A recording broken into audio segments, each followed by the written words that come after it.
En Metanoia TV presentamos Fundamentos con Paulo da Silva.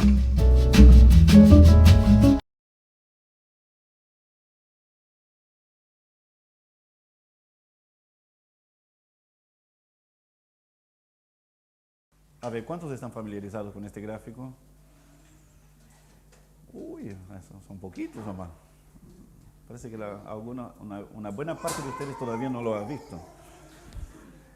Es impresionante todo lo que Dios en estos últimos años ha estado mostrándonos, ha estado abriendo las Escrituras, ha traído revelación por medio de la palabra de Dios. Y Dios ha utilizado poderosamente esto que estamos viendo acá y lo que voy a seguir explicarles. Es impresionante cómo el entender el diseño de Dios desde sus orígenes, por medio de la revelación también del Espíritu, nos permite después entender lo que Dios está diciendo más adelante. Y en este caso, nos permite entender también lo que los apóstoles nos comunicaron como mensaje del Evangelio. Este gráfico, para los que no lo entienden todavía, yo lo puse así, como un pedazo de un círculo, representando la eternidad. La D de Dios en la eternidad antes de los tiempos.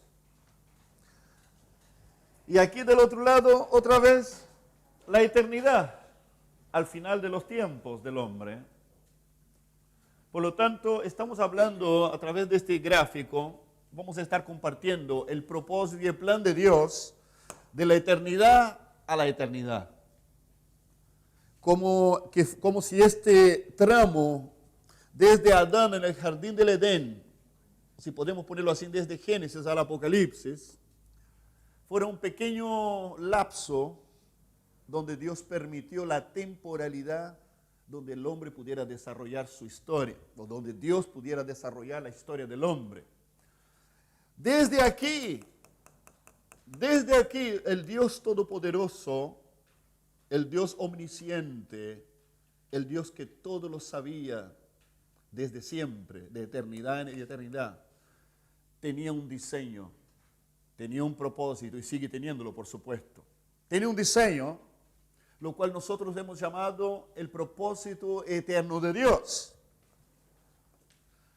Varios de ustedes que han participado en los seminarios anteriores entenderán, yo espero por lo menos, de que tengan claro lo que es el propósito eterno de Dios y no se lo hayan olvidado. A ver, ¿alguien quiere recitarme cuál es el propósito eterno de Dios? Porque vamos a repasar algunas cosas por aquellos que todavía no conocen el gráfico, ¿ya? ¿Cuál es el propósito eterno de Dios? No se escucha, más fuerte. Vamos, uno de cada vez. Ser formado a la imagen de Jesucristo. Ser formado a la imagen de Jesucristo. Ese es el propósito de Dios. En otras palabras, comenzamos a ser formados a la imagen de Jesucristo. Ahora, Dios puso el hombre, yo puse aquí ese monito acá representando a Adán en el comienzo en el jardín del Edén. Yo quiero que muy rápidamente, para no detener más de la cuenta en esto, muy rápidamente quiero escuchar de ustedes. Yo supongo que voy a poder escuchar, ¿no? Y muchos de ustedes han escuchado bastante de esto. ¿Cómo era Adán en el jardín del Edén? Perfecto. ¿Qué más? Santo. ¿Qué más? Tenía comunión perfecta con Dios. Comunión perfecta, íntima con Dios. ¿Qué más? ¿Ah? Hacía la voluntad de Dios. ¿Qué más? Estaba completo. Estaba creado a imagen y semejanza de Dios. Estaba vivo, su alma, su cuerpo y su espíritu. Estaba vivo. Tenía vida eterna. Fue creado para vivir eternamente. ¿Qué más? Carácter de Dios, que es en realidad la semejanza de Dios en él. ¿Qué más? Tenía intimidad con el Señor. ¿Qué? Tenía libertad. Adán era libre. ¿Cuál es la evidencia que era libre? ¿Alguien quiere decirme por qué era libre? ¿Cuál era la evidencia de que era libre? Porque estaba el árbol del bien y del mal. porque estaba el árbol del conocimiento del bien y del mal. Pero ¿cuál es la evidencia de que era libre?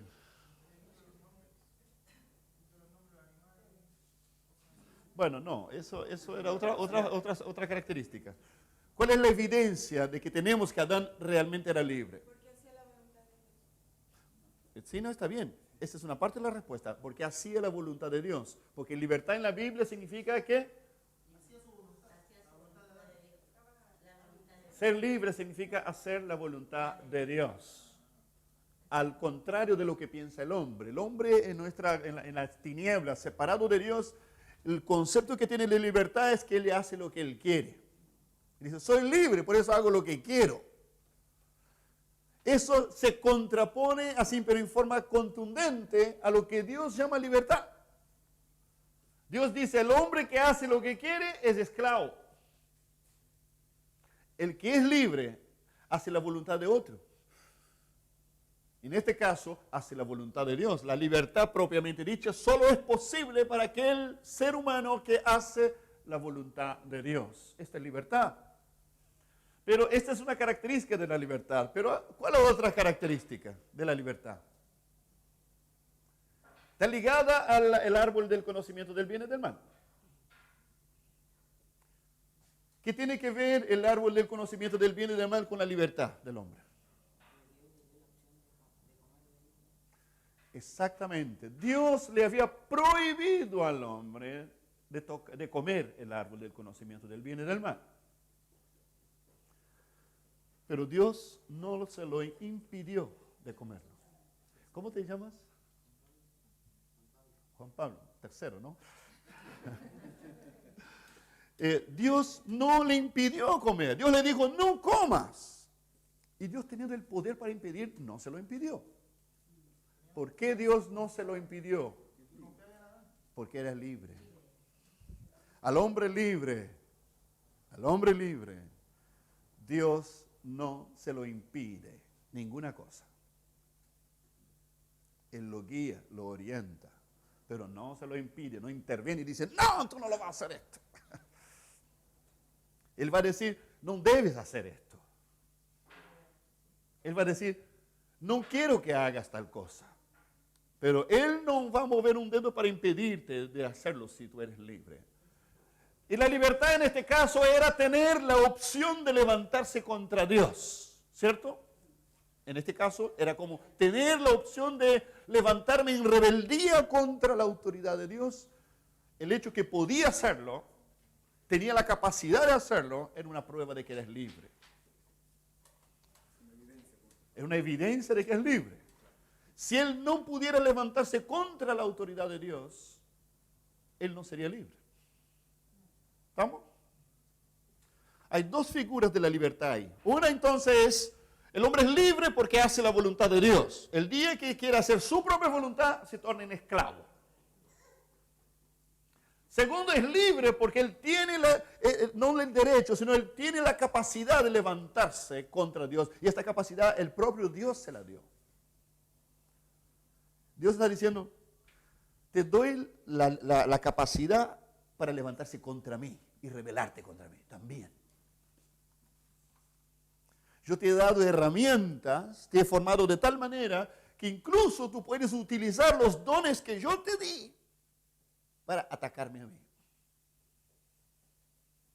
En eso consistía esta libertad.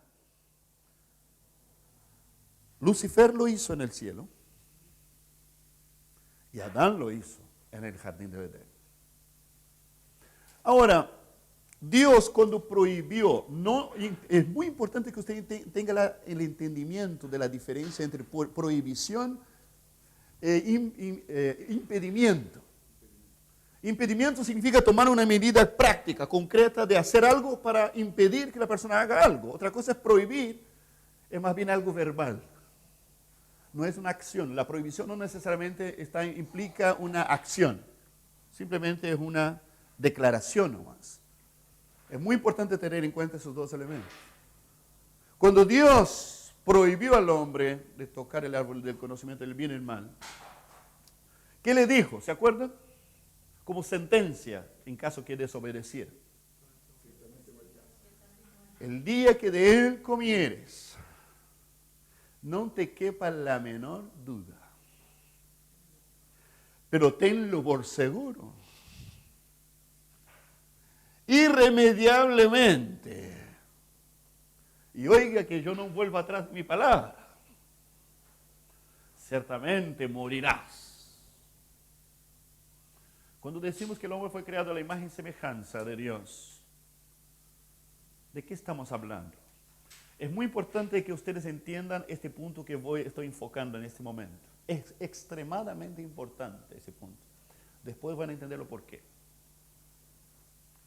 Cuando Dios dijo al hombre, ciertamente morirás. ¿Qué parte del hombre estaba entrando bajo sentencia, bajo esta declaración divina?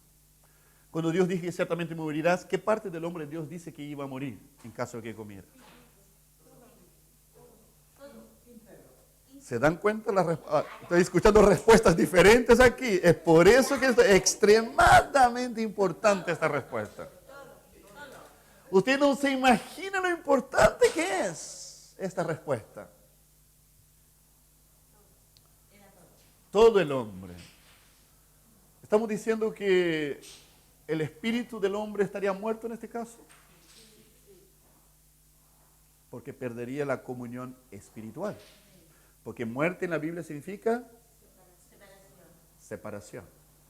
No significa extinción, sino separación. Por lo tanto, el espíritu del hombre está muerto, significa que se separó de Dios, pero sigue existiendo. Por eso está muerto.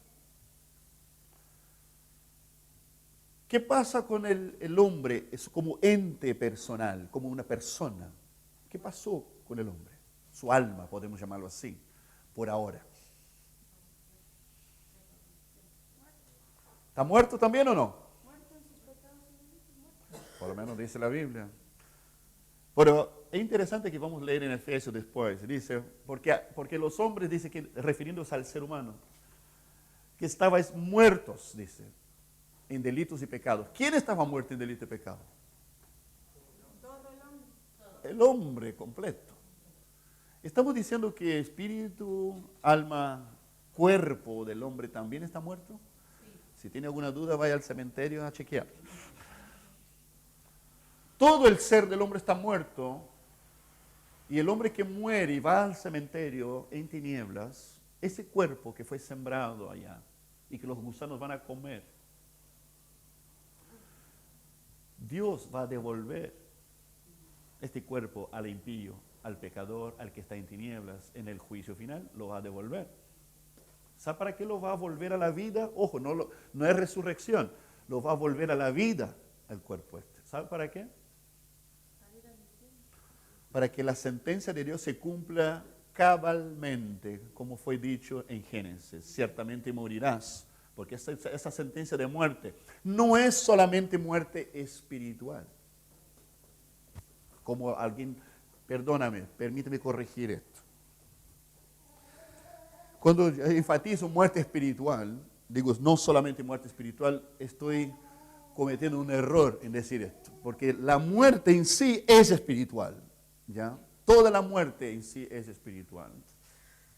Pero cuando Dios dice que el hombre está muerto, es una declaración espiritual, en el sentido de que el espíritu, alma y cuerpo están muertos, todos por igual.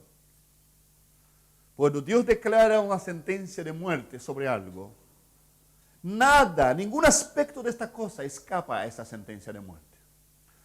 ¿Por qué es tan importante que usted entienda este punto? Suena muy sencillo, pero extremadamente importante. Porque si usted no tiene claro las consecuencias de esa sentencia de muerte, usted no podrá entender que fue redimido en la cruz del Calvario. De la misma forma que yo le preguntaba, ¿qué parte del hombre murió con esa declaración de muerte? De la misma forma tendré que preguntarle qué parte del hombre fue resucitado y redimido en la cruz del Calvario.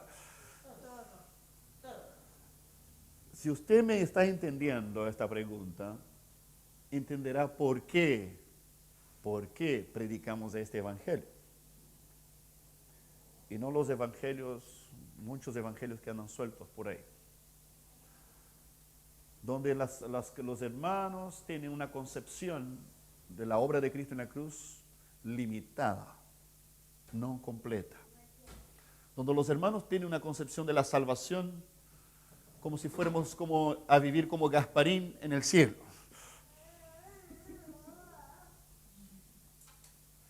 Y la mayoría de la gente eso es lo que tiene impregnado en sus mentes.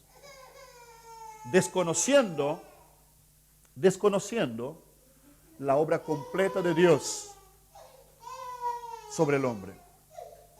Muerte completa y salvación completa. El no entender esto, hoy día la gran mayoría de las corrientes teológicas están torcidas y desviadas de la Biblia. El no entender simplemente ese único pasaje, ciertamente morirás.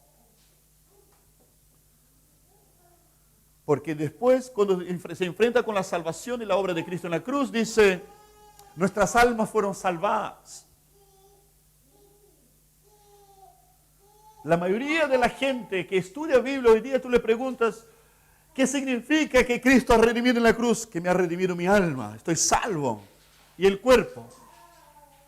¿Qué pasa con el cuerpo? No, eso está afuera. El cuerpo es malo y mi alma está bien. Ojo, la mayoría de los cristianos y conocedores de la Biblia, esa es la respuesta que tienen con respecto al tema. ¿Qué significa esto? Que no entendieron el decreto divino, ciertamente morirás. Y por no haberlo entendido eso, tampoco entendieron qué significó que Cristo nos redimió por medio de la obra de la cruz del Calvario. ¿Me entiendes lo que estoy diciendo? Por eso la pregunta ¿es la muerte completa o no? Si tú me dices no es completa, significa que usted hoy día está viviendo una redención limitada en tu vida. Pero si usted me dice, sí, la muerte fue completa, usted tendrá que admitir que lo que murió allí fue resucitado por medio de la resurrección de Cristo también. Entenderlo, si usted entiende esto, queridos, hoy día, te aseguro que vas a estar hablando un lenguaje completamente diferente de todo lo que usted ha entendido hoy día en el cristianismo. Porque la gente sigue viviendo, soñando con lo sublime, el pleroma espiritual, esperando el momento que sus espíritus, sus almas serán liberados de esta cárcel putrefacta del cuerpo que es malo, que no fue redimido por Cristo, porque ese cuerpo por eso tiene que ser comido por los gusanos, ojalá por 10 gusanos, porque no sirve para nada. Así piensan los cristianos hoy día. Pero ¿qué dice la Biblia? ¿Qué dice la Biblia? ¿Qué fue resucitado con Cristo? ¿Tu cuerpo también? Entonces no se podría quemar el cuerpo.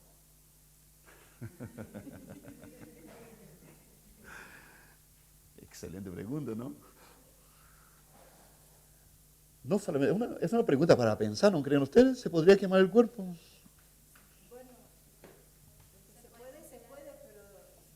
Se debe otra cosa. Si se debe es otra cosa, ¿no? Dios manda que el cuerpo sea conservado intacto. ¿Dónde sale ese texto? A ver si ustedes se acuerdan. ¿Dónde sale ese texto? De memoria, no lo busquen. Primera Tesalonicenses 5:23, perdón. Debemos guardar nuestros espíritu, alma y cuerpo irreprensibles para la venida de nuestro Señor. ¿Me están entendiendo?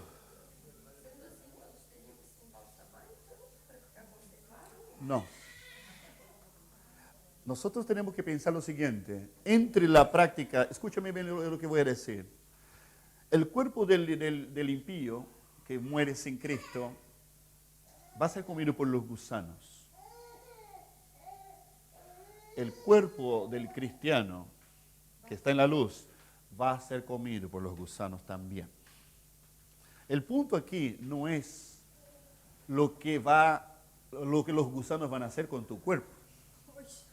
El punto aquí es lo que tú haces con tu cuerpo. ¿Me está entendiendo? No es lo que otros hagan con tu cuerpo, sino lo que tú haces con tu cuerpo. Exactamente. Ellos no entregaron sus cuerpos para ser quemados. Les quitaron la vida quemándolos, que es diferente. Ellos obedecieron al Señor. Señor, yo me entrego mi cuerpo entero, porque no me pertenece, es tuyo. A ver, ¿usted realmente cree que nuestros cuerpos fueron redimidos y comprados por la sangre de Cristo en la cruz del Calvario? Sí. ¿Usted cree esto de verdad? Sí.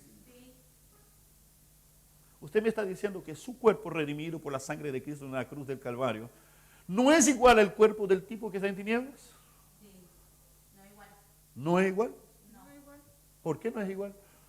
Porque es redimido por la sangre de Cristo. ¿Y qué más? ¿Por qué no es igual? Hay otras razones por qué no es igual. La naturaleza pecaminosa ya no está en él. La naturaleza pecaminosa ha sido extirpada. ¿Qué más? ¿Ah?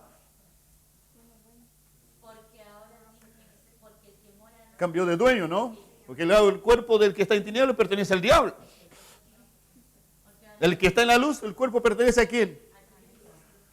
¿Qué hace el diablo con el cuerpo que le pertenece? De todo. De todo. Está llena de cucarachas, lombrices, arañas, piojos, está llena de cualquier cuestión. Como los sepulcros blanqueados, a los cuales Jesús se refería a los fariseos religiosos. Por fuera todo adornadito, bonito, y por dentro todo podrido, lleno de carroñas por dentro. Pero ¿qué pasa con el cuerpo del redimido? Otra razón por la cual es diferente del cuerpo del que está en tinieblas.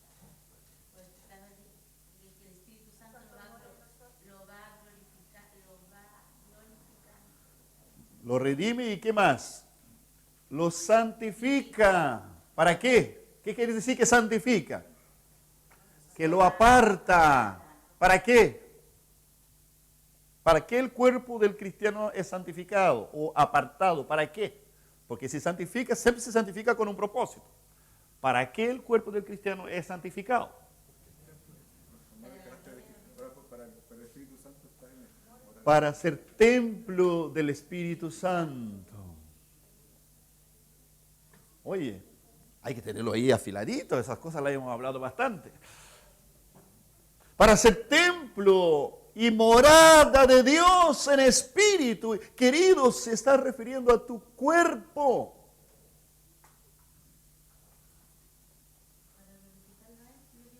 Glorificad pues a Dios en vuestro espíritu y en vuestros cuerpos, los cuales son de Dios y no sois vuestros. 1 Corintios 6, 19 y 20.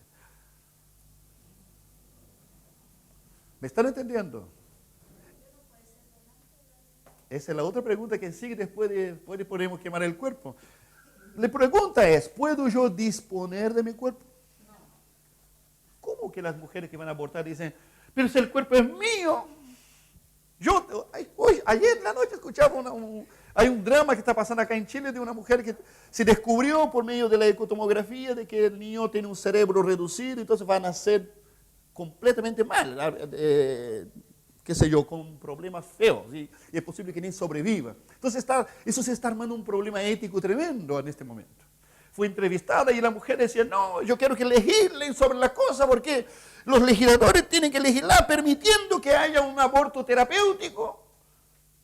Y el periodista le preguntaba, pero yo sé, yo te entiendo todo lo que significa esto, pero el niño nace deforme, tu hijo va a nacer deforme. ¿Tú quieres que lo maten igual? No, pero claro que sí, dijo. Porque igual va a morir. Él dijo, sí, pero no me estás entendiendo. Está bien, va a morir igual. Claro, una cosa es que él va a morir igual, otra cosa es que tú vas a matar. En realidad lo que yo vi que lo que él estaba persiguiendo, el periodista, diciendo, no existirá la probabilidad que este niño nazca deforme y sobreviva. Y tú lo que realmente quieres es librarte del cacho.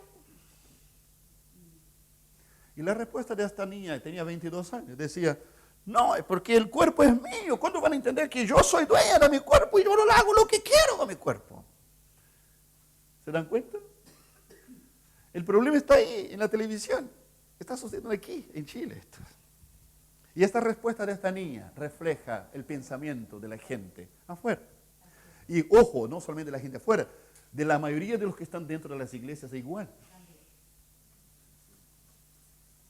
Es tremendo. Por eso les estoy diciendo, como cristianos no podemos decir, vamos a cantar curita hasta que Jesús vuelva. Estamos rodeados de problemas. Y que nosotros tenemos que tener una respuesta de parte de Dios a estos problemas. La pregunta es, ¿puedo disponer de mi cuerpo? ¿Qué tal si soy masoquista y me gusta y me encantaría ser quemado? Puedo decir, no, quémeme. ¿Puedo hacer esto? ¿Por qué no puedo disponer de mi cuerpo? Porque no me pertenece mi cuerpo. De ahí surgen más preguntas.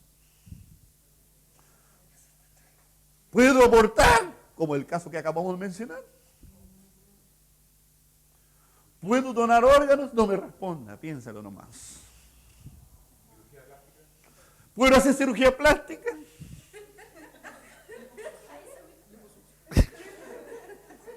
Bueno, yo creo que el Señor no me dio esto. Eso yo me lo fui por cuenta de la casa, esto. Mi esposa me dijo que te conociera así un palito, así. Entonces, el Señor, ese es lo que el Señor te dio. Esto vino por cosecha propia. Esto. Bueno, surge un montón de preguntas que algunas son fáciles de responder dentro del marco de la Escritura y de estos principios, pero otros se convierten en un tema complicado. Por ejemplo, alguien me preguntó un día sobre la donación de sangre. ¿Podemos donar sangre? ¿Qué dice la Biblia? Me dicen. Yo dije, si tú ya hablas de la donación de órganos, yo tengo una respuesta categórica para ti. Pero aún así yo considero un asunto de conciencia personal. Y esto es para que ustedes sepan, yo creo que es la mejor posición que nosotros debemos tomar frente al tema, especialmente de la donación de órganos. Es decir, mira, la Biblia dice esto sobre el cuerpo. Si al decir lo que la Biblia dice sobre el cuerpo, la persona dice, ¿sabe qué? Entiendo todo lo que la Biblia dice sobre el cuerpo, pero igual no tengo ningún problema de conciencia, yo creo que no tengo ningún problema en donar mis órganos. ¿Sabe lo que le digo a esa persona? Ve y dona los órganos. Si no tienes problema de conciencia, ve y dona los órganos. Si ese texto bíblico no te dice nada, hazlo. Pero ¿qué pasa si el texto bíblico te dice sí algo y te pincha la conciencia, te la atraviesa? Yo dije, va y haz lo que tu conciencia te dice. Ahora, esto es más fácil, es más difícil el tema de la sangre, porque hablamos de órganos, los órganos no necesariamente, me dicen que hay algunos órganos que se regeneran, la Mónica debe saber mejor esto que nadie, pero la mayoría de los órganos no se regeneran. Y uno dice, pero la sangre sí se regenera. Los órganos son todos, ojo, escúcheme bien, todos los órganos son incompatibles, del donador al receptor. Tienen que sobrevivir en base a medicamentos. Entonces, es antinatural. Pero no así la sangre. Tú puedes donar sangre, el otro no necesita tomar pastillas el resto de su vida para poder vivir con la sangre ajena. Pero igual no deja de ser un tema de conciencia. Y seguirla más fino todavía el tema de la sangre. ¿Se dan cuenta? Entonces la gente me pregunta, ¿puedo donar sangre? Yo digo, mira, está enmarcado dentro del tema de la donación de órganos. Esto. Pero es el punto más difícil de esto, es este. Por lo tanto, ¿qué dice tu conciencia frente a esto? Si te sientes libre en tu conciencia de donar sangre, dona la sangre. Y esto es para todos nosotros esto. Pero si no te sientes libre, no lo hagas. Porque todo aquello que no es de fe, convicción y certeza, es pecado, dice la Biblia. ¿Me entienden esto, cierto? Entonces, el hombre murió, el hombre fue redimido por Cristo en la cruz del Calvario.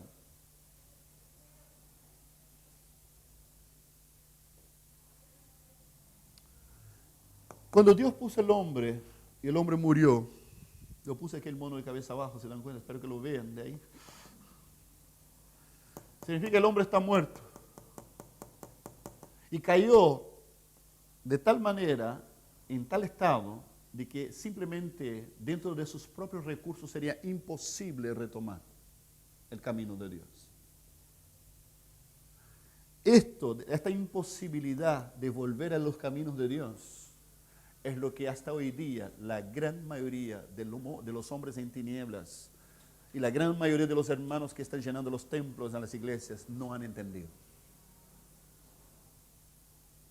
Es el punto más difícil en la predicación del Evangelio para que la gente comprenda. Es qué significa esto.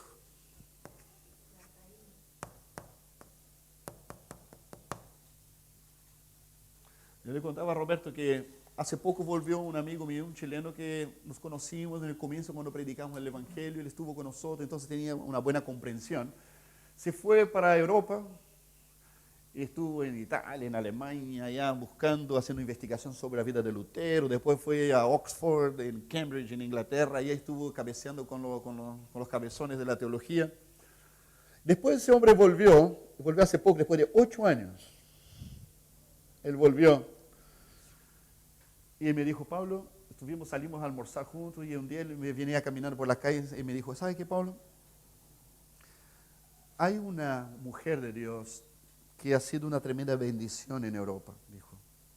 Tremenda bendición. Ella muy respetada porque realmente Dios la usa poderosamente. Muchos líderes de las iglesias siempre la escuchan porque realmente es muy atinada. Y ella dice que las iglesias en Europa han fracasado en la predicación del Evangelio. No están haciéndolo bien.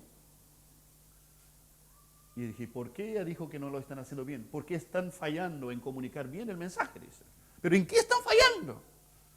Ella dijo, porque antes de presentar la salvación al hombre, ellos están fallando en demostrar al hombre su condición corrompida y caída, pecaminosa.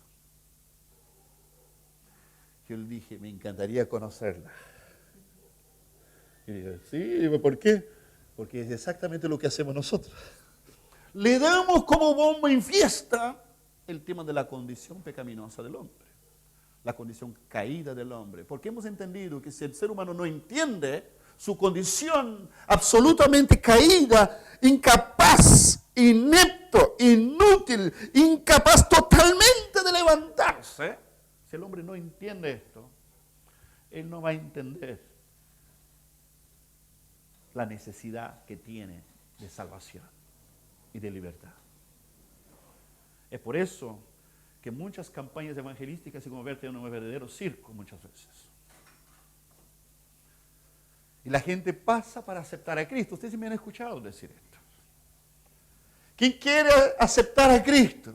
Ya parte con un lenguaje equivocado. Ningún hombre puede aceptar a Cristo.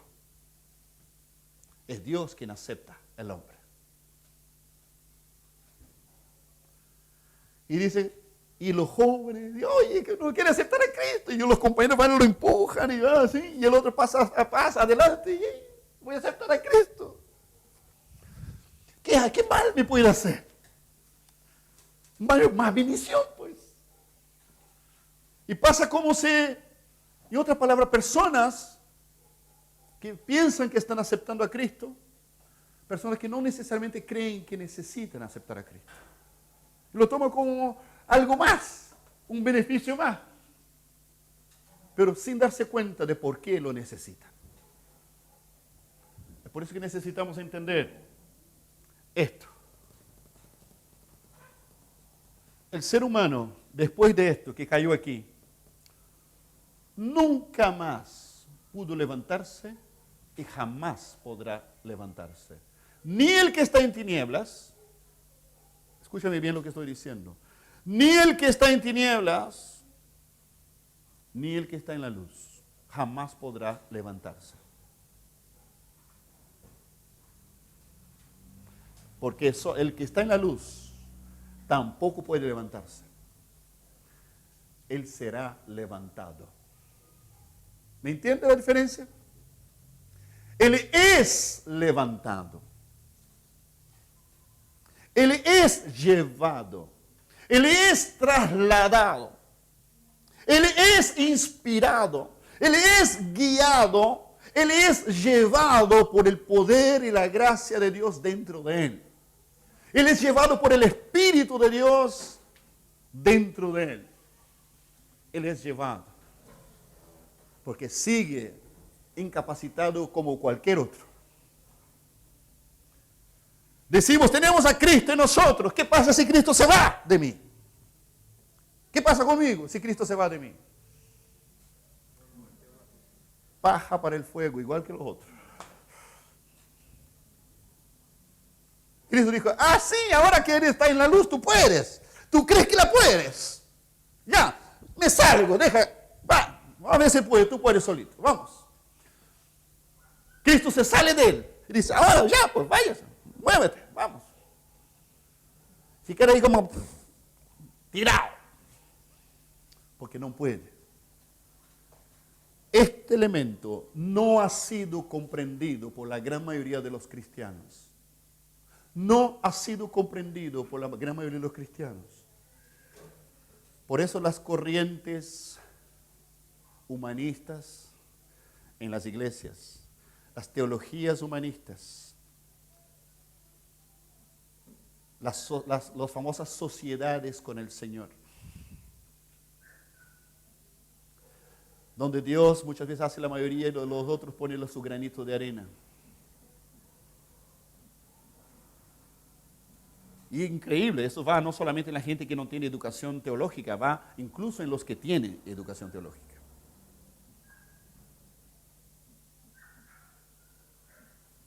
El humanismo, las iniciativas de la carne, obras muertas, dice la Escritura,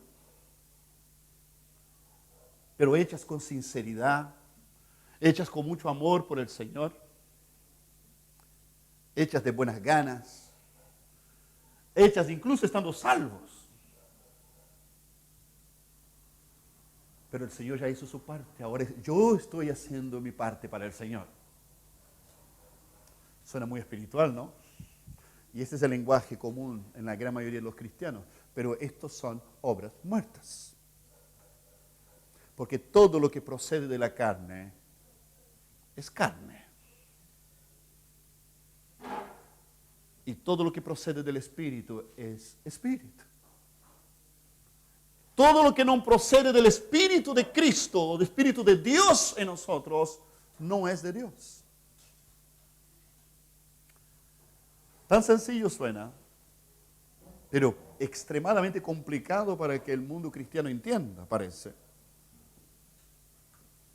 Por eso, Romanos 8:14, ¿qué dice? ¿Se acuerdan?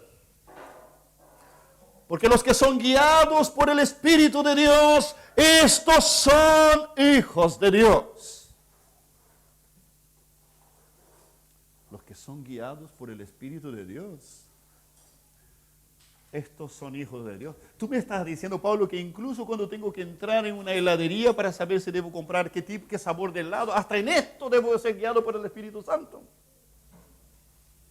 Si me salgo a comer y yo no sé si voy a comer marisco, si voy a comer pollo, si voy a comer carne, hasta en esto debo ser guiado por el Espíritu de Dios. ¿Qué cree usted?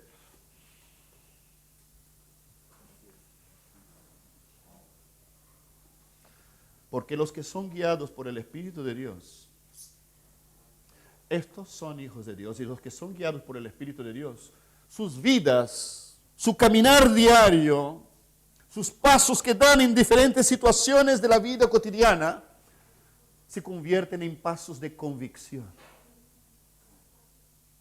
Se convierten en pasos seguros. Se convierten en pasos confiados y descansados en su inconsciencia y en su espíritu. Porque Dios no está interesado solamente en nuestra espiritualidad erróneamente expresada. Él está interesado en todos los detalles mínimos de nuestras vidas.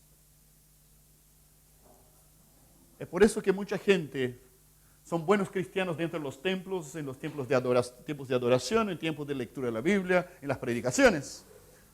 Pero el resto de sus vidas dicen, esto no es espiritual. Los jóvenes hoy día que son cristianos pololean en los mismos términos que la gran mayoría de jóvenes que están en tinieblas. No tienen ningún criterio diferente. Tienen la misma regla, la misma norma, se aplica. Porque eso no es espiritual, dicen ellos. ¿Me están entendiendo, cierto? Está claro esto, que el hombre que está aquí nunca pudo levantarse y jamás podrá levantarse. ¿Está claro esto? ¿Aló? ¿Está claro?